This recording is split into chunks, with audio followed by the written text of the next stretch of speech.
What is good, Porch Sports? Welcome to the show this evening. I'm your host, JP, as usual. Today, we are going to talk about the Houston Texans' current situation and the current possible fire sale of the team. Fire sale of the team?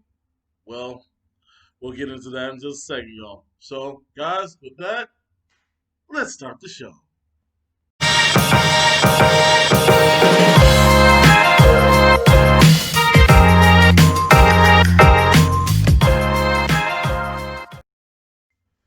Like I said, guys, hi, welcome to the show, y'all. My name is JP. I'm your host for Porch Sports.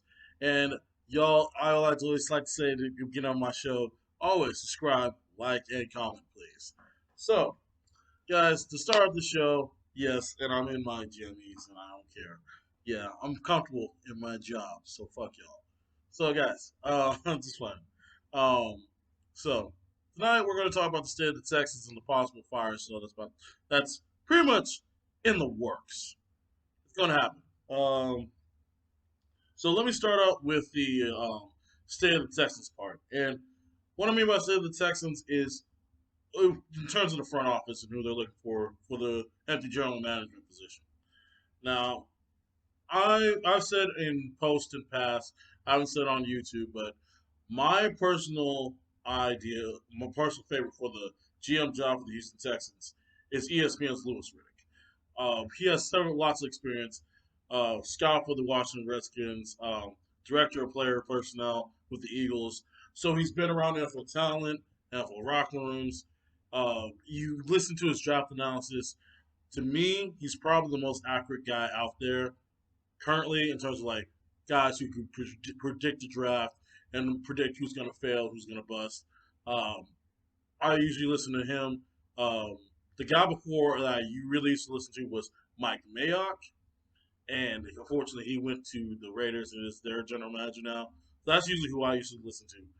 Now Lewis Riddick, I don't think is quite has that eye of Mike Mayock, but I think it's very close.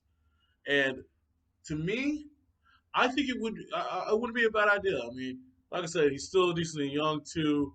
Um, I believe I mean from hearing him on ESPN, he seems like a really intelligent guy. I don't know how that would translate from actually doing the job, but let's see. And also let's also look at this too. He's good to find talent. I believe he's helped negotiate a few contracts over there in Philadelphia, but I don't know how we would react as the guy to negotiate that contract. So that's a downfall going to Lewis Riddick, and maybe the first time GM too. Now, interesting news about the Texans GM opening, and also trending from the Rockets. Daryl Morey has stepped down as the Rockets GM, and he's done with basketball. He said he's not going to GM another basketball team. Now, through his Twitter account, he has told that he would be interested in becoming the Houston Texans GM. Now, okay. Now you say, guys, well, he's not a football guy. How does he know? Does he know anything about football? Um, well, I don't know how much he knows about football, but he knows sports analytics. And how that would translate to football from the basketball realm, we haven't really even fully seen it yet. But I will say this: Daryl Morey is very shrewd and knows how to get good deals done, and he won't waste money on bullshit contracts. He doesn't sell. He doesn't always sell your future away like Bill O'Brien. I mean, well, okay, I will take that back. He does, but at least you get value for trading your future away with Daryl Morey.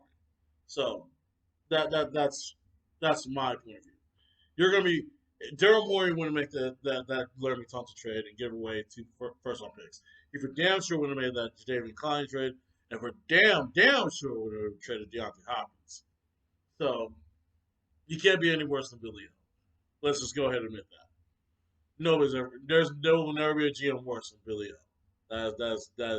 That's concrete in history. That will never be broken again. So here's my thing. In the end, Daryl Morey is always good at getting the right players for his team. And let's also think about this too. He's not coaching the team either.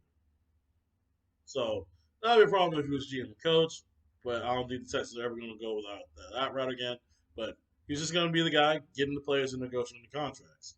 And I know he's a really damn good contract negotiator, and he knows trades. That's just plain and simple. From what he's saying to the media, he does know football. And I mean, I don't know. I never personally met Daryl Morey, so I don't know his personal football IQ. So I'll be interested to see it if he does become the GM. So my point is, I believe that he could work.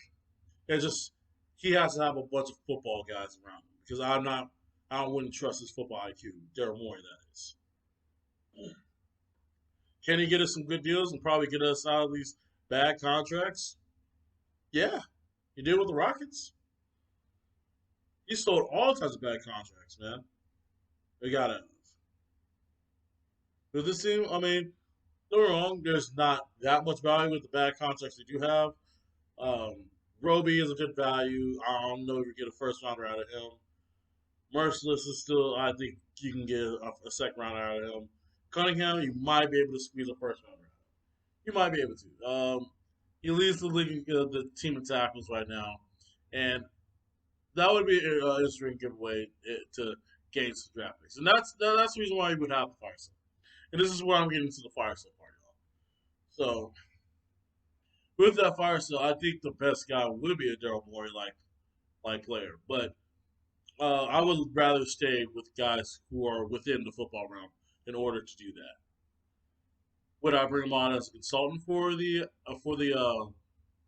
Texans? Why not? Honestly, I would love to bring him in as a financial consultant for the Texans in terms of working contracts.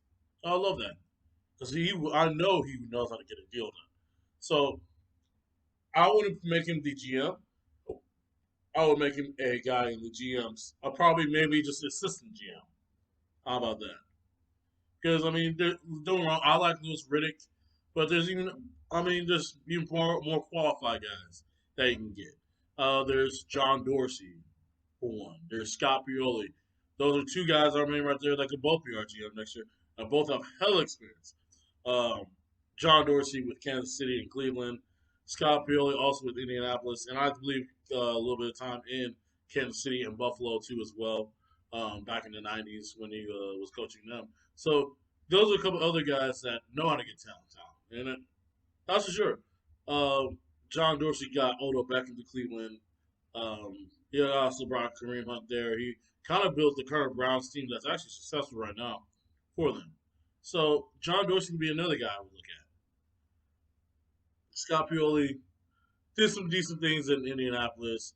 Did great things when he was with Buffalo back in the '90s. So that could also be another one that we could look down to. Now, into the fire sale part. The fire sale part is who should we trade, and let's not overtrade right now. Don't trade all your parts right now. Make sure that you have some help with Deshaun Watson. I really don't care about the defense. The defense is going to let people score on them anyway. I also want to make sure that we don't trade too many of the offensive key members to take away from Deshaun's protection. You know what I'm saying? Like, I'd rather trade us more defensive players than the offensive players.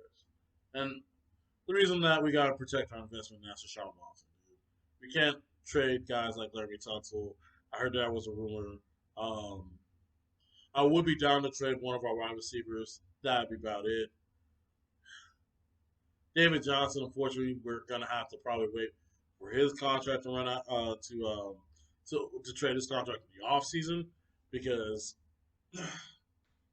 mid season nobody's gonna take that money for a running back that's last in NFL rushing yards. So hopefully he can get on fire this I don't know, catch a little fire this season. I don't know, become decent and he makes himself tradable. That'd be nice. Uh, in terms of fire sales, the guys that I really think we should get rid of, Bradley Roby's one. Very overpaid corner. Granted, our secondary is not that good anyway, guys. You might be able to squeeze a second rounder or somebody, but in my honest opinion, I think we're going to get a third for him, and that's fine because what the Texans really going to do is stock up on draft collateral. We have no draft collateral right now. We have no first or second round picks. Granted, after that, we have 8 picks in the draft. So what they need to do is build up an arsenal of draft picks so they can possibly move up in the draft and get higher picks and get better players. So what I would do is trade a Bradley Roby would be one.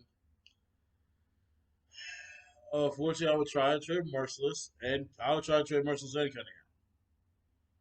My opinion, I would trade Merciless and Cunningham. You probably get hopefully a first for Cunningham, a late first. If you have any team that is interested, give up a late first for a linebacker, dude. I'll be done. Gotta make that. We'd love to make that happen. We have Merciless. He's a little older. You're probably gonna look for maybe a third round. I mean, he's still decently productive. I wouldn't expect a late, like a fourth, but see if he can squeeze a second round out of somebody. You might be able to do it with Whitney Merciless. As for the wide receiver position, my pick for being traded is probably Kenny Stills. You'll probably get a third or a fourth for him. I'll try to get the third, but most likely will be the fourth that you would get for Kenny Stills.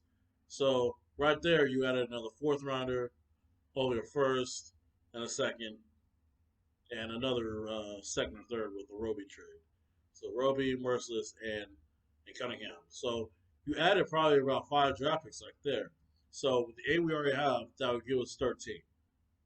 Now with those 13 draft picks, we can move up, move down, and really replenish the roster with talent that we need to on defense, especially. Um, other thing is, I mean, unless I'm getting into the other part, man, what are the true weaknesses of this team? Just is it a good free agency class for defense? Is it a good draft for defense? And number one, there's some good solid. There actually is some really good corners coming out this year. We can replenish our secondary. We can get better back there. We can also rebuild our linebacking core through the free agency. There's some good free agent linebackers out there as well. So we need to consider that, man. But the hard thing is we're 1-5 right now, and you're stuck between the dilemma of we really can't tank because we have no first round pick, and but what's the point of trying to do anything this season? You're not going to go anywhere anyway.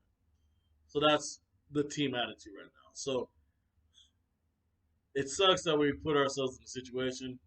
Well, not put ourselves. Bill Brian put us in this situation. My bad. But we got to try to do better than this, man. I personally wouldn't do anything without a GM, but unfortunately, the Texans are really unconventional with the way they operate, and I don't know how this is gonna work. So, y'all, I hope that they get some wisdom, bring some right guys in before they make any rash choices, and hopefully they don't get screwed again on trades like they were during the Bill O'Brien era. So, guys, that's gonna be it for me tonight. Thank y'all so much. If you like what you see, subscribe, like, and comment, y'all. I appreciate it so much. I'm gonna go to bed. I'm in my jammy jams, and y'all have a good night. It was good talking Texas, you guys. All right, thank y'all so much.